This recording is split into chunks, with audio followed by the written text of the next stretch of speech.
How to turn off Vibrate on silent iPhone. To get started, first of all go ahead and open up the Settings application on your phone. Once you're here, scroll down and tap on Sounds and Haptics. On this page, you can view and manage your phone sound and haptic settings. These settings allow users to customize both the audio feedback and physical vibrations, also called haptics, for various actions and notifications. Users can adjust volume, choose different sounds, and manage how haptics behave. Haptics can be enabled or disabled for the keyboard, system controls, and specific alerts.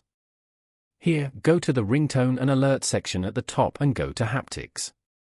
Now, select Don't Play in silent mode.